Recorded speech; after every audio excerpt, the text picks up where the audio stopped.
साह्रो एकपल्ट पकाएँ फेरि पकाउनु पर्ने छ यार। सुँगुर पाल्नु गाह्रो भयो। सुकुटी बनाएको यहाँ घाम लागेन है, मासु धेरै भयो नि। सुकुटी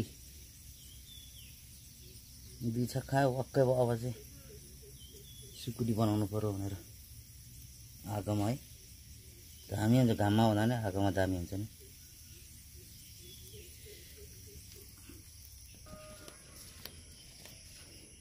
सुतेछ मेरो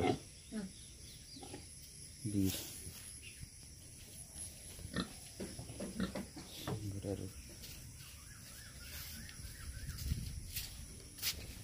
खोइ कुकुरको पाठाहरू कता गएछ? यसलाई चाहिँ लुतो लागेर